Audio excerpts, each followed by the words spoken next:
佢直頭係好勁啦，吉仔。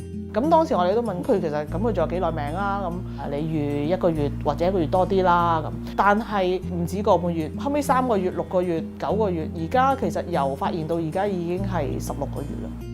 咁所以其實醫生都 surprise 啊，係唔係㗎？點解仲喺度？冇理由㗎喎，咁襟嘅。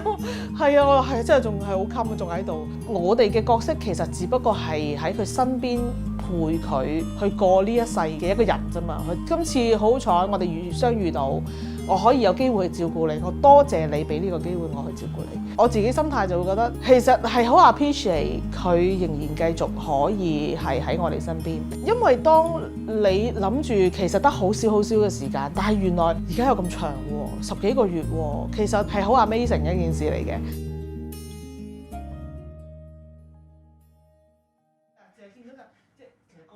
吉仔其實咧喺細個嘅時候咧就曾經試過做一啲檢查，因為要麻醉，咁期間係有休克。咁醫生已經講咗就係，即係當時就好彩救得翻啦，救翻醒啦。咁跟住就話，如無必要咧就盡量唔好同佢再做任何要麻醉嘅嘢啦。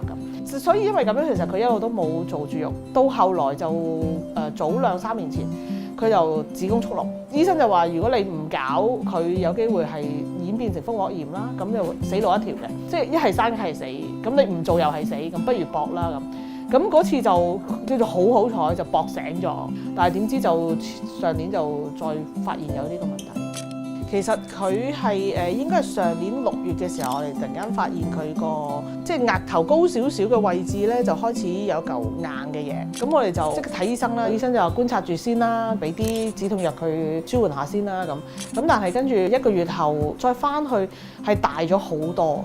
佢話不過佢話以佢經驗咁樣睇咧，多數都係骨癌啦，而佢咁樣骨癌基本上係冇得醫嘅。個電療化療咧，其實嗰個影響相對大嘅，好多時呢啲狀況就可能係要開腦啦、切啦，但係你切咪即係更加大嘅麻醉手術咯。大狗10歲其實已經好老㗎啦，佢捱得過麻醉，佢能唔能夠捱得過嗰個好返個復原過程咧？如果係咁嘅話，其實不如我哋俾佢開開心心啦，唔需要佢再受呢個痛苦啊！佢一日食得、走得、瞓得，好開心。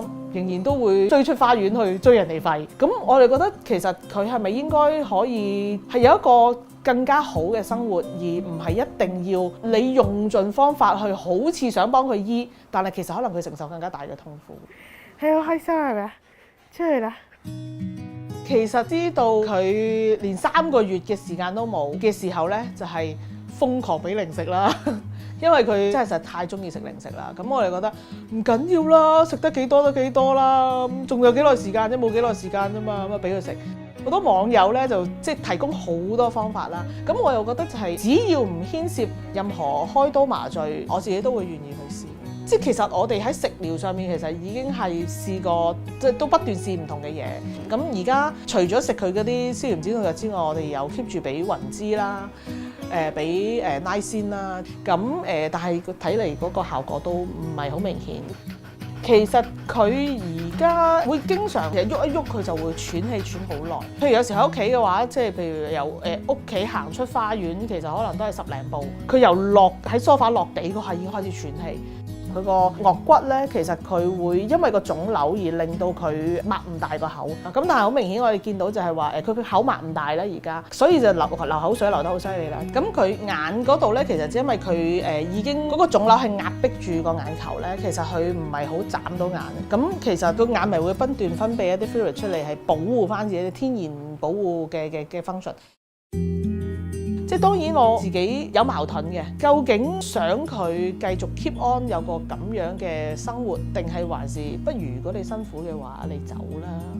醫生話啊，其實不如你考慮安樂死啦。我自己嘅諗法就係，你又唔係佢，如果佢覺得係時候要走嘅，你留都留唔住嘅。可能其實佢會忍住痛，都希望可以同你繼續相處落去。好似吉仔咁，其實佢好跟住我㗎，佢樣嘢都跟得我好實。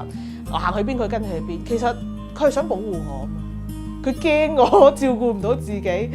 其實點解唔俾佢去做佢想做嘅嘢咧？咁如果可以有繼續落去嘅時間，咁我都 appreciate 可以繼續同佢喺埋一齊。當然佢辛苦就肯定㗎啦，咁我哋應該有呢個責任去令到佢最後嘅路程都應該可以有最好嘅生活咯。